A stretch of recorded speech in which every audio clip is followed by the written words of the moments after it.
పల్లవి TV ప్రేక్షకులకు నమస్కారం. నా పేరు బొనిగెల సోల్మన్. నేను mutual funds, PMS, GIFT City, AIF డిస్ట్రిబ్యూటర్ని. ఫ్రెండ్స్, ఈరోజు మనం ఏం చూద్దామంటే, నేను గత కొంతకాలంగా మన చిరు ఉద్యోగులు లేదా మధ్యతరగతి ప్రజలు కేవలం సేవర్స్గానే ఉండకుండా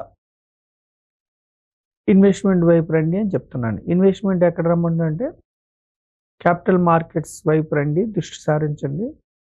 అంటే డబ్బును సమకూర్చేలాగా మీరు ఇన్వెస్ట్మెంట్ చేయండి అని చెప్తున్నాం. ఈ క్రమంలో నేను ప్రజల్ని ఎడ్యుకేట్ చేసేది ఏమిటంటే, ట్రేడింగ్ వద్దు, ట్రేడింగ్లో డబ్బు పోతుంది. అలాగే సేవింగ్స్ వద్దు. సేవింగ్స్ అంటే రిస్క్ లేని ఇన్స్ట్రుమెంట్స్ అంటే ఎఫ్డి, ఆర్డి, పోస్ట్ ఆఫీస్లో ఎండోమెంట్ పాలసీ ఇట్లాంటివి సేవింగ్స్లో ఏమిటంటే మనకి ఇన్ఫ్లేషన్ కూడా రాదు కాబట్టి, ఇన్ఫ్లేషన్ దానికి సరిపోతుంది కాబట్టి మనం ఇంకా పేదవారుగా మధ్యతరగతి వారికి ఉంటాం కాబట్టి మనం సేవింగ్స్ వద్దు, ట్రేడింగ్ వద్దు, ఇన్వెస్ట్మెంట్ చేయండి అంటున్నాం. ఇన్వెస్ట్మెంట్ ఎక్కడ చేయమంటున్నానంటే, నేను క్యాపిటల్ మార్కెట్స్లో ఇన్వెస్ట్మెంట్ చేయమంటున్నాను. ఎందుకు చేయమంటున్నాం అంటే మనకు కొన్ని కారణాలు ఉన్నాయి. ఒకటి ఏమిటంటే, నేను మన అంచనా ప్రకారం, మనకి హిస్టారికల్ డేటా ప్రకారం భారతదేశం గత కొంతకాలంగా అద్భుతంగా ఆర్థికంగా అభివృద్ధి చెందుతుంది. ఎమర్జింగ్ మార్కెట్, ప్రపంచంలో మనది 5th largest economy in the world. ఇప్పుడు చూడండి, మనది ఎలా అభివృద్ధి చెందుతుందంటే, 2015లో మన జీడిపి $2.1 ట్రిలియన్, 2025కి వచ్చేవరకు మన యొక్క జీడిపి 4.3 ట్రిలియన్. ట్రిలియన్ అంటే 1,00,000 కోట్లు. అంటే 2015 నుంచి 2025 వరకు మన యొక్క జీడిపి, గ్రాస్ డొమెస్టిక్ ప్రోడక్ట్, 105%తో గ్రో అయింది. కానీ అమెరికా మాత్రం కేవలం 66% మాత్రమే గ్రో అయింది. అంటే 2015లో అమెరికా జీడిపి $18 ట్రిలియన్ ఉంటే 2025కి వచ్చేవరకు $30 ట్రిలియన్ ఎకానమీగా వచ్చింది. అంటే 66%. చైనా 76%తో గ్రో అయింది. అంటే చైనా 2015లో $11 ట్రిలియన్ ఉంటే 2025కి వచ్చేవరకు 19 ట్రిలియన్. అంటే ప్రపంచ దేశాలతో పోలిస్తే ఫాస్టెస్ట్ గ్రోయింగ్ ఎకానమీ జీడిపిలో మన ఇండియా. లాస్ట్ 10 ఇయర్స్లో 105%తో గ్రోయింగ్. సో మన యూత్, మధ్యతరగతి ప్రజలు నేను ఏమంటున్నానంటే, మీరు క్యాపిటల్ మార్కెట్స్లో రండి, కొన్ని కంపెనీస్లో మీరు ఓనర్స్ అవ్వండి. ఇక్కడ నేను ప్రజలకు చెప్పేది, సింగిల్ కంపెనీలో ఓనర్షిప్ కాదు, ట్రేడింగ్ కాదు, పెన్నీ స్టాక్స్ కాదు, ఇండివిజువల్ స్టాక్స్ని అవాయిడ్ చేయడానికి ట్రై చేయండి. నష్టం వస్తుంది. తీసుకుంటే డైవర్సిఫైడ్ ఇండెక్స్ ఫండ్స్ తీసుకోండి, లేదా డైవర్సిఫైడ్ ఈటీఎఫ్లు తీసుకోండి, లేదా డైవర్సిఫైడ్ ఈక్విటీ మ్యూచువల్ ఫండ్స్ తీసుకోండి. అప్పుడు మీరు ఎకానమీలో ఓనర్ అవుతారు. అయితే ఫాస్టెస్ట్ గ్రోయింగ్ ఎకానమీ నెక్స్ట్ 6 ఇయర్స్లో ఎవరు ఉన్నారంటే, సౌదీ అరేబియా 3.3%తో, ప్రపంచ దేశాల్లో 3.3%తో నెక్స్ట్ 6 ఇయర్స్లో గ్రో అవబోతుంది. తర్వాత చైనా 3.9%తో గ్రో అవబోతుంది. యునైటెడ్ అరబ్ ఎమిరేట్స్ 4.4%తో గ్రో అవ్వబోతుంది. ఇండోనేషియా 4.9%తో గ్రో అవబోతుంది. వేర్యాజ్ ఇండియా నెక్స్ట్ 6 ఇయర్స్లో 6.4%తో ఇండియన్ జీడిపి గ్రో అవబోతుంది. అంటే ఫాస్టెస్ట్ గ్రోయింగ్ ఎకానమీ ఎవరంటే ప్రపంచంలో మన భారతదేశం. సో నెక్స్ట్ 20 to 25 ఇయర్స్ ఎవరైతే కంపెనీస్లో ఓనర్షిప్ తీసుకుంటారో, స్టాక్ మార్కెట్, బ్రాడర్ మార్కెట్స్లో ఓనర్షిప్ తీసుకుంటారో, మీకు మిక్కిలి లాభం జరగబోతుంది. షార్ట్ పీరియడ్లో రిస్క్ ఉంటుంది. ఫస్ట్ థింగ్ ఇది గుర్తుంచుకోండి. సెకండ్ ఏమిటి, మన జీడిపి గత 24 ఏళ్ల నుంచి కంటిన్యూస్గా 8% లేదంటే 6%, 7%తో గ్రో అవుతుంది. ఇప్పుడు గత 2 సంవత్సరాల నుంచి 6.2, 6.5%తో గ్రో అవుతుంది. కేవలం 2021లో మాత్రమే జీడిపి -6%తో డిక్లైన్ అయింది. అంటే కోవిడ్ అప్పుడు. లాస్ట్ 20 ఇయర్స్లో స్టడీగా మన యొక్క నామినల్ జీడిపి గ్రోత్ కావచ్చు, రియల్ జీడిపి గ్రోత్ కావచ్చు, స్టడీగా ముందుకెళ్తుంది. సో నేనేమంటున్నాను, వికసిత్ భారత్ నెక్స్ట్ 20 to 25 ఇయర్స్లో మన యొక్క భారతదేశం మిక్కిలి ఎకనామికల్‌గా అభివృద్ధి చెందిన దేశంగా మారబోతుంది. ఈ క్రమంలో ఎవరైతే మీరు అంటే ముఖ్యంగా నేను మధ్యతరగతి వారి గురించి తపన పడుతున్నాను. యూత్ ఎస్పెషల్లీ జెడ్ యూత్ కావచ్చు, మధ్యతరగతి ప్రజలు కావచ్చు, కామన్ మ్యాన్ మీరు కేవలం మీ డబ్బుని బ్యాంకుల్లో, ఎఫ్‌డీలో మాత్రమే ఉంచుకోకుండా కొన్ని గ్రూప్ ఆఫ్ కంపెనీస్‌లో మీరు ఓనర్స్ అవ్వండి. అయితే ఏమిటంటే మన జీడీపీ అద్భుతంగా ముందుకెళ్తుంది కాబట్టి నెక్స్ట్ 20, 25 ఇయర్స్, నెక్స్ట్ 15 ఇయర్స్ మీకు మంచి లాభాలు జనరేట్ చేసే అవకాశం ఉంది. ఎందుకు ఇంకా చెప్తున్నానంటే ఇంకో కారణం ఏంటంటే మనకి పర్ క్యాపిటా రైజింగ్, మనకి తలసరి ఆదాయం అంటారు. తలసరి ఆదాయం చూడండి 2020లో 2020లో 1.7 అంటే $1,700 పర్ క్యాపిటా ఇన్కమ్ ఉంది. ఎవరికి? మన భారతదేశంలో ఒక్కొక్కరికి. అంటే $1,700 అంటే 1700 ఇంటూ సుమారుగా ₹95 అలా ఉంది. ఇప్పుడు చూడండి 2025 వచ్చేవరకి $2,600 పర్ క్యాపిటా ఇన్కమ్. అంటే ఒక్కొక్కరికి వచ్చే తలసరి ఆదాయం 2,600కి పెరిగింది. అంటే సుమారుగా డబల్ కంటే కొంచెం తక్కువ. వేరాజ్ 2030 వరకు మన యొక్క భారతదేశంలో తలసరి ఆదాయం, పౌరుల యొక్క తలసరి ఆదాయం 4,000 నుంచి $4,500 అంటే 4,000 ఇంటూ ₹95 వేసుకుంటే సంవత్సర ఆదాయం ఉంటుందని అంచనా. అంటే పర్ క్యాపిటా ఇన్కమ్ అంటే ప్రజల యొక్క ఆదాయం సంవత్సరానికి సంపాదించుకునే శక్తి నెక్స్ట్ 5 ఇయర్స్‌లో డబల్ అవ్వబోతుంది. చూడండి గత 10 సంవత్సరాల్లో మన యొక్క పర్ క్యాపిటల్ ఇన్కమ్ డబల్ అయింది.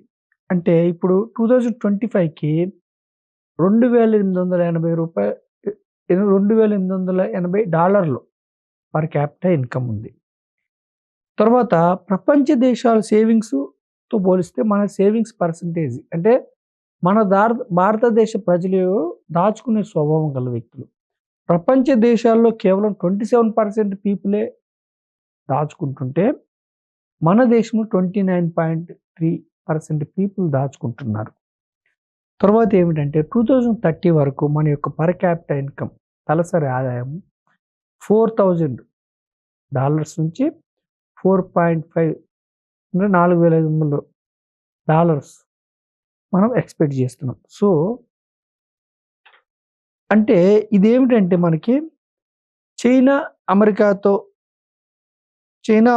పోలిస్తే మనం వెనకబడి ఉన్నాము చాలా. కాకపోతే ఏమిటంటే నెక్స్ట్ 5 ఇయర్స్‌లో మన యొక్క పర్ క్యాపిటా ఇన్కమ్ చాలా ముందుకెళ్ళే అవకాశం ఉంది. రెండవది ఏమిటంటే నెక్స్ట్ రాబోయే 20 సంవత్సరాల్లో మనకి ఏ రంగాల్లో మనం ముందుకెళ్ళబోతున్నాం మన దేశం అంటే ఫస్ట్ థింగ్ ఏంటంటే ఫైనాన్షియలైజేషన్ అంటే ఆర్థికపరమైన సెక్టార్స్‌లో మనం ముందుకెళ్ళబోతున్నాం. రెండవది ఏమిటంటే ఆర్థికపరమైన సెక్టార్స్ అంటే అది బ్యాంకింగ్ సెక్టార్ కావచ్చు, క్యాపిటల్ మార్కెట్ సెక్టార్ కావచ్చు, ఇన్సూరెన్స్ సెక్టార్ కావచ్చు. ఇలా రకరకాలుగా అంటే ఫిన్‌టెక్ కంపెనీస్ కావచ్చు. ఈ రంగాల్లో మనం ముందుకెళ్ళబోతున్నాం. తర్వాత ధనవంతులు పెరగబోతున్నారు మన దేశంలో. ఎలా అంటే 2023లో మనకి $10,000 అంటే 95 ఇంటూ 10,000 అంటే సుమారుగా 9 లక్షల సంవత్సర ఆదాయం వచ్చిన వాళ్ళు 60 మిలియన్ ఉంటే 2023లో వేరాజ్ 2027కి 100 మిలియన్‌కి మనం అంటే ధనవంతులు పెరుగుతున్నారు. ఎర్నింగ్ కెపాసిటీ మన దేశంలో పెరుగుతుంది. తర్వాత ఆర్గనైజ్డ్ సెక్టార్ నుంచి ఆర్గనైజ్డ్ సెక్టార్ వైపు మూవ్ అవుతున్నాం మనం. తర్వాత ఇంకొకటి ఏమిటంటే హ్యూమన్ క్యాపిటల్ అంటే మన దేశానికి ఉన్న మిక్కిలి పెద్ద అడ్వాంటేజ్ ఏమిటంటే ప్రపంచ దేశాలకు లేనిది మన దేశానికి ఉన్నది జనాభా, హ్యూమన్ క్యాపిటల్. జనాభాలో కూడా youth population average age 29 years. తర్వాత కొన్ని రంగాల్లో పబ్లిక్ నుంచి ప్రైవేట్ రంగానికి మారబోతున్నాం.